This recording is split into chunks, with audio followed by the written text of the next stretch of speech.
சீமான் அவர்கள் வந்து முன்னாள் முதலமைச்சர் கருணாநிதி அவர்களை பார்த்து ஆபாசமான ஒரு பாடல் ஒன்று பாட்டாங்க.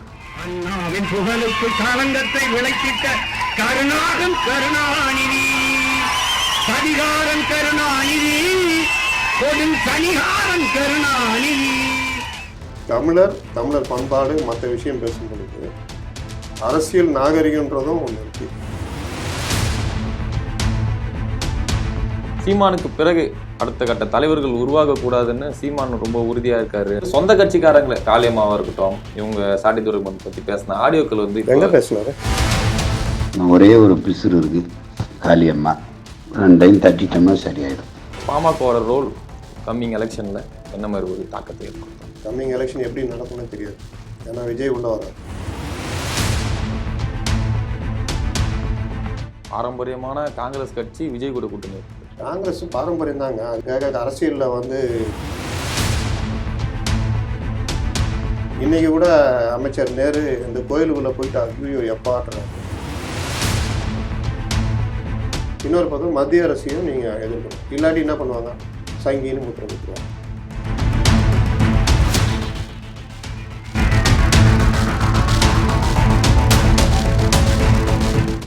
எம்நாடு நேயர்களுக்கு வணக்கம். இன்று நாம் சந்திக்க போகும் மிக முக்கிய நபர் மூத்த பத்திரிகையாளர் திரு முத்தலீஃப் அவர்கள். வணக்கம் சார். வணக்கம். கூட்டணி அமையலன்னு சொல்லணுன்னே நான் இப்போ பாமகவை பற்றி நான் பேசணும்னு விருப்பப்படுறேன். பாமக ஸ்ட்ராட்டஜி எப்படி தான் சார் இருக்குது? இப்போ பாமக வந்து இப்போ பாஜக கூட கூட்டணி அமைச்சு போட்டுட்டாங்க. இது தேர்தல் மாறி இது பண்ணிட்டு இருக்காங்க. இப்போ அவங்களோட பாமகவோட ரோல் கம்மிங் எலெக்ஷனில் என்ன மாதிரி ஒரு தாக்கத்தை ஏற்படுத்தும்? என்ன ரோல் அவங்க ப்ளே பண்ணுவாங்க? கம்மிங் எலெக்ஷன் பாமக மட்டும் இல்லைங்க, கம்மிங் எலெக்ஷன் எப்படி நடக்கும்னு தெரியாது. ஏன்னா விஜய் உள்ளே வராது. விஜய் வந்தால் அவர் குறிப்பிட்ட வாக்கு சதவீதத்தை வாங்குவார். அவர் எப்படி வராரு, என்ன எவ்வளோ ஸ்டஃப்பாக இருக்கிறாரு, ஏன்னா எதிர்ப்பு குரல் வரும், டிஃபேம் பண்ணுவாங்க, ஆத்திரமூட்டல் நடக்கும், எல்லாத்தையும் சமாளித்து அவர் எப்படி நிற்கிறாரு. அவர் கமலஹாசன் மாதிரி எனக்கு என்ன எப்போ ஒரு தடவை ட்வீட் போட்டு போகிறாரா, இல்லை மக்கள் தலைவர் அவருக்கு தன்னோட திரைப்படங்களே ஃபுல்லாகவே முடிச்சுட்டு வர்ற மாதிரி ஃபுல்லாகவே அரசியல் களத்தில் வராரா எப்படின்றத வந்து அதை வச்சு தான் மக்கள் அவருக்கு ஆதரவு பெருகும். இப்போதைக்கு ரசிகர்கள் மட்டும்தான் ஆதரவு. அப்போ விஜய் ஒரு பக்கம், விஜய் சீமான் சேருவான்னு சொல்லிட்டு இருக்காங்க. அது ஒரு பார்ட்டுன்னு வச்சுக்கோங்க. காங்கிரஸு திமுக அணிக்குள்ள காங்கிரஸும் மற்ற கட்சிகளுமே ஒரு உரசல் போய்கிட்டே இருக்குது. என்னென்னா இவர் சில கட்சிகள் வெளியே போகும்னு உதயநிதி சொல்கிறாரு. நாம் 200 இடம் நிற்க வேண்டியது இருக்கோம்னு சொல்கிறாரு. அப்படிலாம் வரும்போது காங்கிரஸுக்கு அவங்க இந்த தடவை கூடுதல் சீட்டு கேட்க வாய்ப்பு இருக்குது. அப்போ இதெல்லாம் இல்லைன்னா அவங்க ஒரு பக்கம் ஒன்று விஜய் கூட இல்லையா ஏடிஎம் கூட சேர்றதுக்கான வாய்ப்புகள் இருக்குது. பாரம்பரியமான காங்கிரஸ் கட்சி விஜய் கூட கூட்டணி கொடுத்து காங்கிரஸ் பாரம்பரியம் தாங்க. அதுக்காக அரசியலில் வந்து சில இடங்களில் நிற்கணும். விஜய்க்கே நாளைக்கு பொறுத்தவரையும் இப்போதான் ஃபர்ஸ்ட் விஜய்க்கே நாளைக்கு வழிகாட்டணும், ஒரு லெவல் கொண்டு போகணும். விஜய் ஏன் இப்படி பார்க்குறீங்க? இப்படி பாருங்க, விஜய்க்கு ஒரு மரியாதை இல்லை. பாரம்பரியமான காங்கிரஸோட சேர்றாருன்னா அவர் அப்படி பார்ப்பார்ல. அதனால அரசியலில் அதெல்லாம் சகஜம். நீங்கள் டக்குன்னு அன்னைக்கு உருவாக்குன மூப்பனாருடைய கட்சியோட உடனே கலைஞர் கூட்டணி வச்சார் 96. அதனால் அதெல்லாம் கணக்கு இல்லை. அரசியலில் இவங்க அவங்களாம் கிடையாது. கிருஷ்ணசாமி திமுகவில் இருந்தார். அவர் வெளியில் வந்து ஒரு கட்சி ஆரம்பித்து திமுக கூட கூட்டணி வச்சார். கலைஞரை எதிர்த்துக்கிட்டு பாதி மாவட்ட செயலர் கூட்டு வெளியில் போனார். வைகோ மீண்டும் கலைஞரோட கூட்டணி வச்சார். இதெல்லாம் வந்து அரசியலில் இதெல்லாம் சகஜம். அதனால் காங்கிரஸ் இங்கே இல்லைன்னா ஏடிஎம் கூட இல்லையா இதே கூட்டணி வலுவாகவே இருக்குது அப்படின்னா ஒருவேளை அண்ணாமலையை வந்து அடுத்து நீங்கள் பார்லிமெண்ட்டுக்கு ஓகே நல்ல ஒரு பர்சன்டேஜ் வாங்கியாச்சு, இனிமேல் இதை பயன்படுத்தி அதிக சீட்டு மற்றதை வச்சு நம்ம அடுத்த கட்டத்தை நோக்கி நகருவோம். அப்போ அண்ணாமலை இருந்தாருன்னா அதிமுகவோட பிரச்சனை ஆகும். அவரை கௌரவமாக லண்டனுக்கு ஏதோ அனுப்பி நகர்த்திட்டு இங்கே வானதியோ நைனா நாயகன்னு கொண்டு வந்து வச்சுட்டு மறுபடியும் அதிமுக உள்ளே கொண்டு வந்து என்டிஏ வலுவா அப்படின்னா பாமகக்கு பிரச்சனையே இல்லை. அப்போ அந்த என்டிஏ கூட்டணி அமையுதுன்னா அன்னைக்கு இருக்கிற பிரச்சனைகள் மற்றெல்லாம் வச்சு மும்முனை போட்டியாக கூட மாறலாம். இல்லை சீமான் தனியாக இருக்கார், விஜய் தனியாக இருக்கார், காங்கிரஸ் வந்து திமுக கூட்டணிலே இருக்குது, இங்கே வந்து என்டிஏ பலமாகிடுச்சுன்னா அப்படியும் நடக்கலாம். அப்போ வாக்குகள் சேதறம். அதனால் 26 சுவாரஸ்யமான ஒரு விஷயமா இருக்கும். நீங்கள் நான் எதிர்பார்க்குற மாதிரி இருக்காது. இன்றைக்கி வலுவாக நாங்கள் ஒற்றுமையாக இருக்கிறோம், எந்த பிரச்சனையும் இல்லைன்னு சொல்கிறவங்க அன்றைக்கி மல்லு கட்டிட்டு நிற்கிறதையும் நம்ம பார்க்கலாம். இன்றைக்கி மல்லு கட்டிகிட்டு இருக்காங்க, ஒன்றும் இல்லைன்னு சொல்கிறவங்க ஒற்றுமையாக போகிறதும் பார்க்கலாம். அரசியலில் எதுவும் நடக்கும். இன்றைக்கி நைட்டு பேசினவங்க நாளை காலையில் அங்கே போய் கையெழுத்து போட்ட வரலாறுலாம் உண்டு, பல வரலாறு உண்டு. அதனால் அரசியல் வேறு, 26 வேறு. 26ல் விஜய் அவர்களோட திட்டங்கள் எப்படி இருக்கும், எந்த மாதிரி மூவ் அவர் இருப்பார், ஸ்ட்ராட்டஜி எந்த மாதிரி இருக்கும் நீங்கள் எதிர்பார்க்குறீங்க? ஏன்னா அவர் முன்னிலைப்படுத்த அவங்க கட்சி பிரதானமாக வந்து புசி ஆனந்த் அவர் மட்டும்தான் வந்து இப்போ வந்துட்டு இருக்காரு, பேசிட்டு இருக்காரு. பட் ஆனால் அவர் கொள்கைகள் என்ன தெளிவாக இன்னும் தெரியல, கட்சியோட கொள்கை என்னன்னு எப்படி இருக்கும், எப்படி ஒரு அணுகுமுறை எப்படி இருக்கும் உங்கள் பார்வையில்? எப்படி இருக்கணும்னு வேணால் நான் சொல்கிறேன், எப்படி இருக்கணும்னு எனக்கு தெரியாது.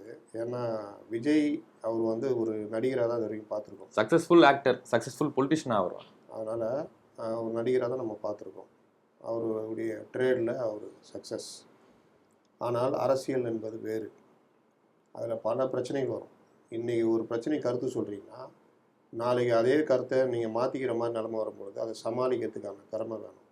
இன்றைக்கி ஒரு விஷயத்தில் நீங்கள் ஒரு முடிவு எடுக்கிறீங்கன்னா அந்த முடிவில் தொடர்ச்சியாக உறுதியாக இருக்க வேண்டியிருக்கும். இன்றைக்கி நீங்கள் ஒரு விஷயத்தில் தெரியாமல் வாயை விட்டுட்டிங்கன்னா அதை சமாளிக்கிறதுக்கான இது வேணும். ஒவ்வொரு விஷயத்துலையும் நீங்கள் அதோடைய ஆழமான விஷயங்களை புரிஞ்சுக்கிட்டு பதில் சொல்கிறது இருக்கும். இடஒதுக்கீடு வருது, எனக்கு என்னென்னு பேசிட முடியாது. வக்போர்டு பிரச்சனை வருது, எனக்கு என்னென்னு பேசிட முடியாது. அப்போ ஒவ்வொரு விஷயத்துலையுமே நீங்கள் சமூகம் சார்ந்த விஷயங்கள், மாநிலம் சார்ந்தது எல்லாத்துலேயுமே அப்போ அதற்கு அவர் தயாராகணும். அது ஒரு பார்ட்டு. இன்னொன்று, இங்கே அரசியல்ன்றது திமுகவை ஆளுங்கட்சின்றதுனால ஃபஸ்ட்டு அதுதான் எதிர்த்து ஆகணும்.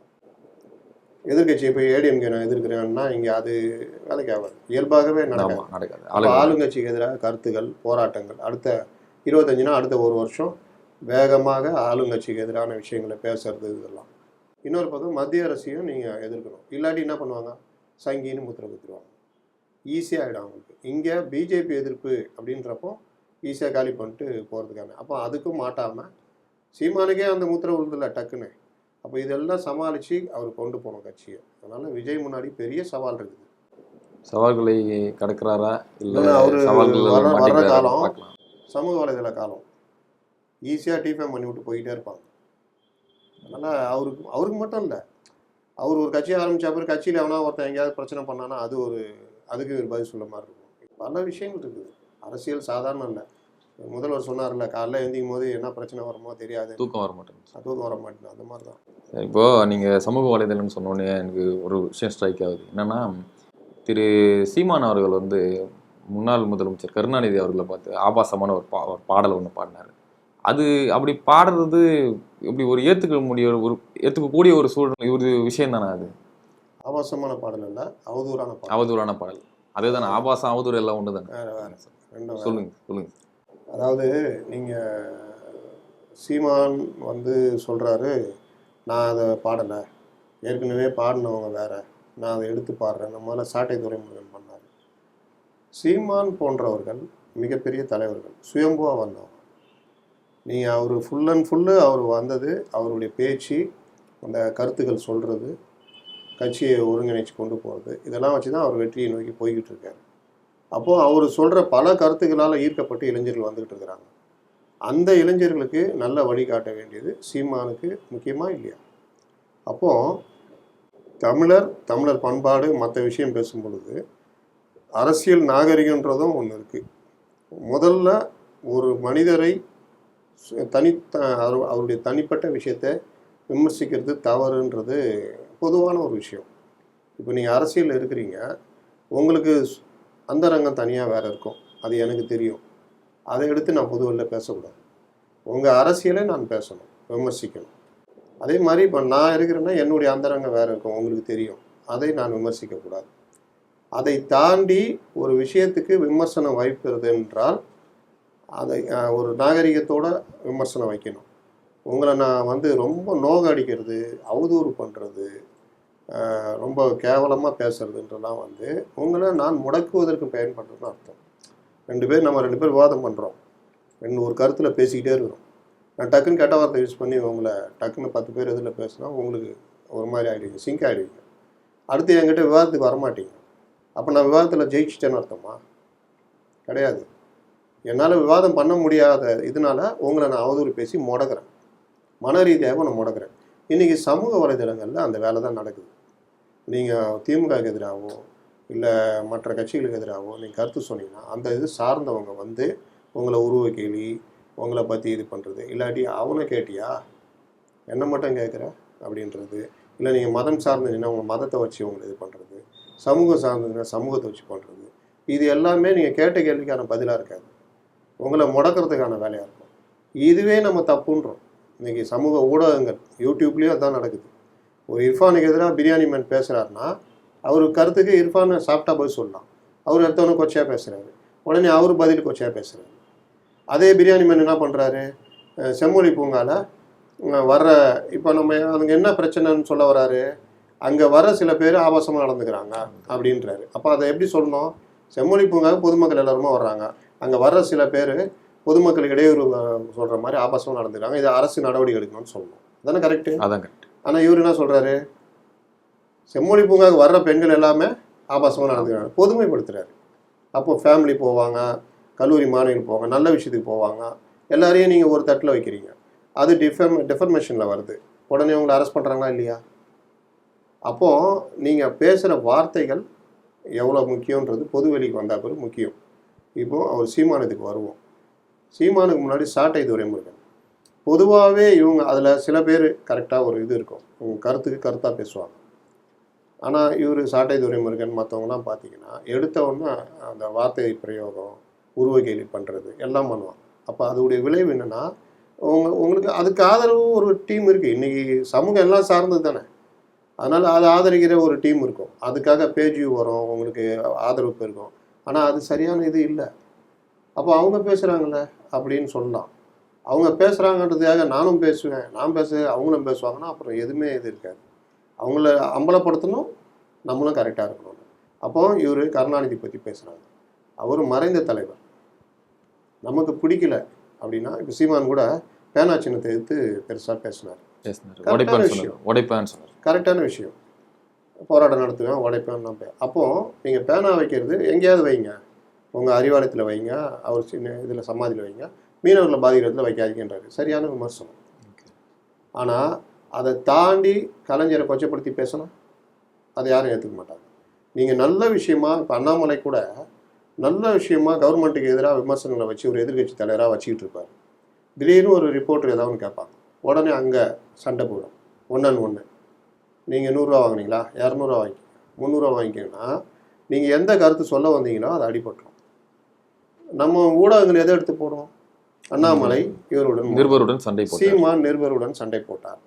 அப்போ நீங்கள் சொல்ல வந்த கருத்தும் போச்சு. இது பெருசான ஒரு விஷயமா மாறி போகுது. அதுக்கே இடம் தர்றீங்க. அப்போ இளம் தலைவர்களாக வர்றவங்க அந்த கோபதாபங்களை, இப்போ டிடிவி எடுத்துங்க, ஜெயக்குமார் எடுத்துங்க, எடப்பாடி பழனிசாமி எடுத்துங்க, பத்திரிகைகள் என்ன கேள்வி கேட்டாலும் அதுக்கு சாஃப்டாக பதில் சொல்லிட்டு போயிடுவாங்க, மாட்ட மாட்டாங்க. அப்போ நீங்கள் வரும்போது எரிச்சல் மிகுந்த தலைவராக சண்டை போடுற மனநிலை கேட்குறவங்க என்ன வேணால் கேட்பாங்க. ஏன்னா இன்றைக்கி எல்லாருமே ஒரு எத்திக்ஸோடு வரல. நீ கையில் கேமரா இருந்தால், மைக் இருந்தால் கேட்கலான்ற லெவல் யார் வேணாலும். அப்போது உங்களுக்கு வழிகாட்டுறதுக்கும் அந்த நிறுவனங்களில் ஒரு எடிட்டர் லெவலில் ஒரு நல்ல இதெல்லாம் கிடையாது. இந்த கேள்வி தான் கேட்கணும், இப்படி தான் கேட்கணும்லாம் கிடையாது. இவர் ரொம்ப இதுவாக கேட்டு அது ஒரு பெரிய பிரச்சனை ஆயிடுச்சுன்னா, அது பேஜ் நல்லா போயிடுச்சுன்னா சந்தோஷப்படுவாங்க. லேக்ஸில் போயிடுச்சு, இன்னும் ஒருத்தட்ட அதே மாதிரி கேளு. இப்போ பாருங்கள், யூடியூப்பில் ரவுடி பசங்களை பெரிய தேவதூதர்கள் மாதிரியும் பெரிய சாதனையாளர்கள் மாதிரியும் பேசுகிற ஒரு ட்ரெண்ட் உருவாகிட்டு இருக்குதா? ஆமாம், தொடர்ச்சியாக வன்முறையாளர்களை கொண்டாடுற ஒரு சமுதாயம். இந்த ட்ரெண்டுக்கு பேஜ் நல்லா போகணுன்னா அந்த பேசுகிற ஆளுங்களே கூப்பிட்டு கேட்டுன்னு இருக்காங்களா? அவர் பார்த்தீங்கன்னா 8 அடி இருப்பார். அவர் மிகப்பெரிய இது. என்ன 8 அடி என்ன இது? அவன் சமூகத்துக்கு நல்லதாக பண்ணான். கோழைத்தனம். ஒருத்தன் ஒரு ரோட்டில் ஒரு பழக்கடை வச்சு காலையிலேருந்து போய் கோயம்பேட்டில் வாங்கிட்டு வச்சு அதை விற்று அழுகி போகுதுன்னு நஷ்டத்தை ஏற்றுக்கிட்டு அந்த காசில் குடும்பம் நடத்திக்கிட்டு நான் வியாபாரத்தையும் பண்ணுறான்னா அது நேர்மையாக இல்லையா? மன உறுதியாக இல்லையா? போலீஸ்காரங்க பதில் சொல்லணும், ரவுடி பசங்க பதில் சொல்லணும், கவுன்சிலர் லோக்கல் கவுன்சிலர் பதில் சொல்லணும், அரசு அதிகாரி ஏதாவது சொல்லணும். இதெல்லாம் மீறி வாழ்க்கையே நேர்மையாக நடத்தணும்னு நினைக்கிறானா? இதுதானே மன உறுதி. அடுத்தவன்ட்ட அடித்து பிடுங்கிறது, கத்தி காமிச்சு பிடுங்கிறது, லிட்டிகேஷன் ப்ராப்பர்ட்டி பிடுங்கிறது, கொலை பண்ணுறது, கூலிப்படையாக இருக்கிறது. இவங்களை சாதனையாளர்கள், இவங்களை வீரராக சித்தரிக்கிற வேலையை இன்னைக்கு பண்ணுறாங்கன்னா இதை எப்படி நம்ம ஊடக தர்மம் ஏற்றுக்க முடியும்? ஏன்னா இன்றைக்கி அப்படி ஆயிடுச்சு. நீங்கள் அந்த இது எத்திக்ஸ்லாம் கிடையாது. ஒரு வீடியோ இருக்கா, அது இருக்குதா, அந்த அவரை பற்றி பேசினாரா, இவர் பற்றி இந்த ரவுடியை பற்றி பேசினாரா, நல்லா போச்சா, 2 லட்சம் இருக்குதா, ரைட்டு, அடுத்த தடவை அந்த ரவுடி பற்றி கேளு, அவரையே கூப்பிட்டு உட்கார வை, பேசு, இதுதான். அப்போ அந்த மாதிரி வரும்பொழுது இப்போ இவர் சீமான் பேசுகிறாரு. சீமான் பேசும்பொழுது நம்ம ஏற்கனவே சொன்ன மாதிரி நீங்கள் உங்கள் கருத்தை பேசுகிறீங்க, நல்ல வரவேற்பு இருக்குது. பொதுவான மக்கள் பார்க்கும்போது நல்லா சொல்கிறாரு, கரெக்டு தான் அவர் கேட்குறது. யாருமே கேட்க மாட்டேங்கிறாங்க. எடப்பாடி கூட அந்த நேக்கா கேட்க தெரில, இவர் பாயிண்ட்டாக கேட்குறாரு. ஒரு பாயிண்ட் மட்டும் இல்லை, 10 பாயிண்ட் கேட்குறாரு, கரெக்டாக கேட்குறாரு. அப்படின்றப்போ நீங்கள் அடுத்த கட்டமாக டக்குன்னு மறைந்த ஒரு தலைவரை பாடுறீங்க வச்சுக்கோங்க, அது வந்து கேட்குறவங்களுக்கே அதுலேருந்து பின்வாங்கிடுவாங்க. சப்ஜெக்டும் இந்த சப்ஜெக்டை நோக்கி தான் போகும். பேஜ் வியூ ஜாஸ்தி இருக்குன்னு பேசிட்டாருன்னு. சாட்டை துரைமுருகன் பேசும்போது சீமான் கண்டிச்சிருக்கணும், அவரையே பேச விட்டுறக்கூடாது. அவரை அரெஸ்ட் பண்ணதுக்கு வந்து என் தம்பி அரெஸ்ட் பண்ணிட்டேன், நானும் பாடுறேன்னு அவரும் பாடுறாரு. அதுதான், அதாவது சாட்டை துரைமுருகன் பேசும்பொழுது அதை வந்து அவர் நீங்கள் உங்களுக்கு பிடிக்குதோ பிடிக்கலையோ மறைந்த தலைவர், அவருக்குரிய மரியாதையை கொடுக்கணும். அவருடைய பங்கு 50 ஆண்டு கால அரசியலை அவரை தவிர்த்துட்டு நீங்கள் பார்க்க முடியாது. உங்களுக்கு பிடிக்குதோ பிடிக்கலையோ கலைஞரை தவிர்த்து விட்டு 50 ஆண்டு கால தமிழக வரலாற்றை நீங்கள் பார்க்க முடியாது. அதில் அவர் பண்ண விஷயங்களை மறுக்க முடியாது, அவருடைய சாதனைகளை மறுக்க முடியாது. அதில் விமர்சனங்கள் 1000 இருக்கும், அதை விமர்சிச்சுட்டு போங்க, உங்களுக்கு அந்த உரிமை இருக்குது. ஆனால் இது எல்லாத்தையும் விட்டுட்டு யாரோ ஒருத்தர் எழுதின பாட்டு, அந்த பாட்டை எடுத்து நான் பாடுவேன், அதுலேயும் அந்த வார்த்தையை நான் யூஸ் பண்ணுவேன் அப்படின்னா அது வந்து சீமானே தடுத்துருக்கணும். அதற்கு பிறகு அந்த விஷயத்துக்காக அரெஸ்ட் பண்ணுறாங்க பார்த்தீங்களா, அதை ஏற்றுக்க முடியாது. அது கோர்ட்டு கூட கண்டிச்சது. அதனால் அந்த அரெஸ்ட்டு, அப்போ அந்த அரெஸ்ட்டை கண்டித்து சீமானு எதிர்வினை ஆற்றும் போது நானும் பாடுவேன்றார் தெரியுமா, அது சரியில்லை. நீங்கள் அதை அரெஸ்ட்டை கண்டிங்க, அதற்கு நீங்கள் எந்த வகையிலலாம் சட்ட இது பேசுங்க, எல்லாம் பண்ணுங்க. நானும் அதே பாணியில் போவேன்னா இதை அவரை பயன்படுத்த லட்சக்கணக்கான இளைஞர்களும் அதே பாணியில் போவாங்க. அப்புறம் என்னன்னா, திரும்ப சீமான் கிட்டே அந்த கொஸ்டின் சீமானை பற்றி கேட்கலான்னு நினைக்கிறேன். என்னன்னா, சீமானுக்கு பிறகு அடுத்த கட்ட தலைவர்கள் உருவாகக்கூடாதுன்னு சீமான் ரொம்ப உறுதியாக இருக்காரு அப்படின்ற மாதிரி இப்போ ஒரு கருத்து சொல்கிறாங்க. எதுக்குன்னா, அவர் வந்து சொந்த கட்சிக்காரங்களை, காளியம்மாவாக இருக்கட்டும், இவங்க சாட்டை துரைமுருகன் பற்றி பேசின ஆடியோக்கள் வந்து இப்போ பேசினாருங்க சார். எங்கே பேசுகிறார்? ஃபோனில் பேசுகிறாரு. யார் ஃபோனில்? ஃபோனில் பேசுகிறாரு, சாட்டை துரைமுருகன் கிட்ட பேசுகிறாரு. அதான் எப்படி உங்களுக்கு எப்படி தெரியும்?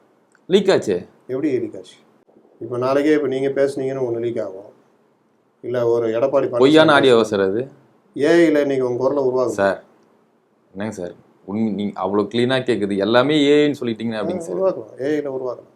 இப்போ அந்த அவர் ஆடியோவே இல்லைன்னு சொல்கிறீங்களா? நான் எங்கே சொல்கிறேன், உருவாக்கலாம், வாய்ப்புகள் இருக்குது. நீங்கள் முதல்ல பத்திரிகையாளர் ஒரு விஷயம் புரிஞ்சுக்கங்க. எல்லாரும் எதற்கு எதிராக சண்டை போடணும்னா, என்னை ஒருத்தர் கைது பண்ணுறாங்க, போலீஸ் கைது பண்ணுது, என்னுடைய செல்ஃபோனை வாங்குறாங்க. நம்ம அரசியலமைப்பு சட்டத்தில் அடிப்படை உரிமைகள் சில இருக்குது. அதில் ஒரு மனிதருடைய ப்ரைவசியை பாதுகாக்கணுன்றது. ப்ரைவசியில் கை வச்சிங்கன்னா உங்களை தண்டிக்கிறான்னு இருக்குது. அது யாராக இருந்தாலும். நீங்கள் இப்போ ரோட்டில் இப்போ ஷூட் முடிச்சுட்டு போகிறீங்க, ஒரு டிராஃபிக் போலீஸ்காரர் உங்களை மறிக்கிறார், சண்டை போடுறாரு. நீங்களும் உங்கள் கோபத்தில் என்னங்க நான் என்னங்க தப்பு பண்ணேன், பத்திரிகையாளர் எப்படி பண்ணுறீங்கன்னு பேசுகிறேன். அதை ஒருத்தர் வீடியோ எடுக்கிறாரு, உங்கள் மேலே ஃபைன் போடுறாங்க. போலீஸை நீங்கள் அவங்களுடைய பணி செய்ய விடாமல் தடுத்தீங்கன்னு உங்கள் மேலே 353, அவதூறா பேசுங்க 294 எல்லாம் போட்டு வழக்கம் போட்டுடுறாங்க உங்கள் மேலே.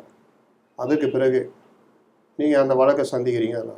அந்த வீடியோவை வெளியிட்டால் நீங்கள் ஏற்றுக்குவீங்களா? சார் நான் சொல்றேன், வெளியிட்ட முறை தவறாக இருக்கலாம், ஆனா வெளியிட்டதுல இருந்த ஆடியோல இருந்த செய்திகள். நான் வர்றேன். நீங்கள் அப்போ என்ன பண்ணுவீங்கன்னா, ஏங்க நான் முறைச்சேன், உங்களை சண்டை போட்டேன், அதுக்கு எனக்கு தண்டனை கொடுத்துட்டீங்க, 3 செக்ஷனில் போட்டு என்னை அரெஸ்ட் பண்ணி நான் ஜாமீனில் வந்துட்டேன், என்னுடைய சண்டை போட்ட வீடியோவை நீங்கள் எப்படி வெளியிடலாம்? இதனால் என் சொந்த பந்தங்கள் மத்தியில், என் நண்பர்கள் மத்தியில் ஒரு பொண்ணை பார்த்து கல்யாணம் பண்ணுற நிலைமையில் இருக்க பொண்ணு அந்த மாதிரி ரோட்டில் சண்டை போட்டதுன்னு வந்தப்போ சுத்தமாக அந்த இது போச்சு. என்னுடைய ப்ரைவசியை வீடியோவை நீங்கள் எப்படி வெளியிடலாம் அப்படின்னு கேட்குறதுக்கு உங்களுக்கு உரிமை இருக்குது. நீங்கள் வழக்கு போட்டிங்கன்னா அவங்களுக்கு தண்டனை கிடைக்குது, வாய்ப்பு இருக்குது. ஆனால் அந்த வேலை தொடர்ச்சியாக நடக்குது. ஒரு பல வண்டிக்கார் சண்டை போட்டிருப்பார், யாராவது சண்டை போடுவார், அந்த வீடியோ வெளியே வரும், இது அதை தூக்கி வச்சுக்கிட்டு செய்தி ஆகிறது நடக்கும். இது ஒரு பார்ட்டு. போலீஸு சாட்டை துரைமுருகனை கைது பண்ணுறாங்கன்னா நீங்கள் கேட்குறீங்களா வெளியாச்சு, லீக் ஆச்சுன்னு. எப்படி லீக் ஆச்சுன்னு நான் கேட்குறேன், சொல்ல மாட்டேங்கிறீங்க. நான் ஏஐன்றேன், ஏஐயே இல்லைன்றீங்க. அப்போது எங்கேயோ இருந்து லீக் ஆகிருக்குன்னா சாட்டை துரைமுருகன் செல்ஃபோன்லேருந்து லீக் ஆகிருக்கு. சாட்டை துரைமுருகன் செல்ஃபோனில் என்ன வேணால் வச்சு பாருங்கள், அது அவர் இஷ்டங்க. உங்கள் செல்ஃபோனை எடுத்து பார்த்தா நீங்கள் 1000 விஷயம் வச்சுருப்பீங்க, என் செல்ஃபோன் எடுத்தால் 1000 விஷயங்கள் இருக்கும். அதை வெளியிட்டது சட்டவிரோதம், தப்பு. இப்போ நான் சொல்றேன், வெளியிட்டது தப்பு சார், தப்பு. ஆனா அதுல இருந்த அந்த ஆடியோல இருந்த வார்த்தைகள் குறித்து தான் உங்ககிட்ட நான் கேட்கிறேன். வெளியிடு தப்பு இல்ல. எத்தனை பேர் வெளியிடு தப்புன்னு பேசுனீங்க சார்? நான் பேசுறேன் சார். மீடியாவில் எத்தனை பேர் பேசுறீங்க? எத்தனை மீடியாக்கள் எப்படி சாட்டை துரைமுருகன் ஆடியோ வெளியே வந்தது, இது வந்து அவருடைய ப்ரைவசிக்கு எதிரானது, இது சட்டப்படி தவறுன்னு எத்தனை மீடியாக்கள் பதிவு செஞ்சாங்க சொல்லுங்கள்? மற்ற மீடியால எத்தனை மீடியாக்கள், அதாவது எத்தனை பேர் இதில் விவாதம் பண்ணீங்க சொல்லுங்கள்? அது வெளியானது தவறு சார். இப்போ நான் சொல்றேன், நான் கேட்டதுனால சொல்றீங்க. அது வெளியான விதம் ஒருத்தரோட பிரைவசில இருந்து வெளியிட்டது வெளியானது தவறு. தவறு இல்ல. ஆனால் வெளியானதே தவறு இல்லை. ஆமாங்க சார். அப்புறம் அதில் விவாதம் நடத்துறீங்க? இல்லைங்க சார், அதுல பேசப்பட்ட கருத்துக்கள் இருக்குல்ல, என்ன பேச்சுக்கள் கருத்து? காளியம்மா நான் வந்து பிசுறு கட்சிக்காரங்கிட்ட நான் பேசுறேங்க, நான் என்ன வேணா பேசுறேங்க, அதை எடுத்து வெளியில வந்துடுச்சிங்க, வெளியானது தப்புன்னு நீங்க ஒத்துக்கிறீங்களா? அப்புறம் அதில் என்ன கருத்து பேசுறீங்க? பிசுறுலாம் பேசலாமா? அது அவருக்கு ஏங்க, நான் இப்போ நீங்கள் இப்போ என்கிட்ட எனக்கு கீழே வேலை செய்கிறீங்க, நான் உங்களுக்கு எடிட்ரு, எனக்கு கீழே வேலை செய்கிறீங்க, நான் உங்களை கூப்பிட்டு 4 திட்டுறேன், நீங்கள் ஒரு நெருங்கின ஃப்ரெண்ட்டை ஃபோனில் பேசுகிறீங்க, பெரிய பைத்தியக்காரன்டா, இவனை பைத்தியக்காரன் அவனை வந்து எடிட்டராக வச்சுருக்கான்னு சொல்கிறீங்க வச்சுக்கோங்க. அதை எடுத்து வெளியில் வந்துட்டு இவர் பேசலாமா பைத்தியக்காரன்னு சொல்லிட்டு கேட்க முடியுமா? ஏங்க என் ஃபோனில் நான் வந்து பேசியிருக்கேங்க, நான் தனிப்பட்ட நேரில் வந்து அவருக்கு மரியாதையை கொடுத்தனா இல்லையா, அவர் சொன்ன வேலையை செஞ்சினா இல்லையா, அதுதான் கணக்கு. சரி, அதெல்லாம் விட்டுருங்க. இப்போ உங்கள் கேள்விக்கே நான் வர்றேன்.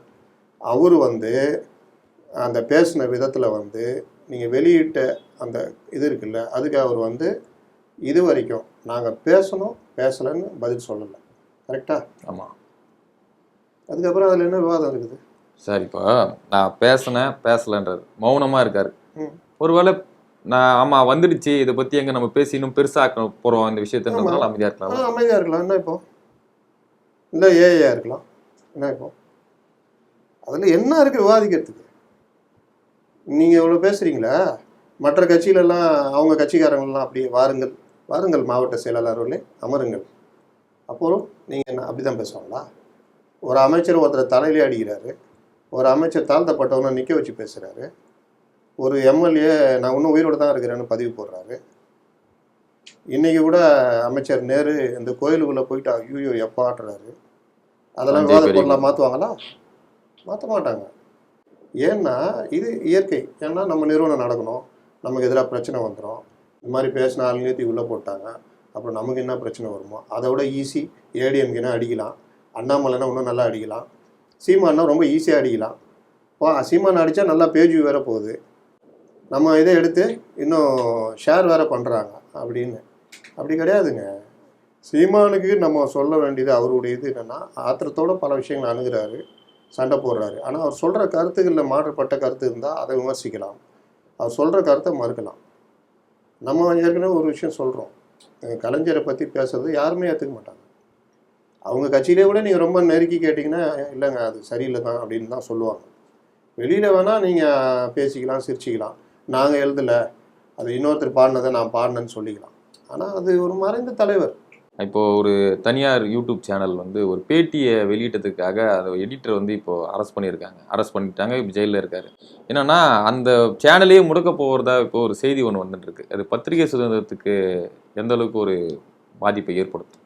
ஒரு வழக்கில் நீதிமன்றம் வந்து அந்த அவர் பேசின டெஃபர்மேஷன் கேஸில் அவரை தண்டிக்கிறாங்க. 2 மாதம் அவர் கிட்டத்தட்ட ஜெயிலில் இருக்கார். அப்புறம் ஜாமீன் மறுக்கப்படுது பல தடவை, அப்புறமா கொடுக்குறாங்க.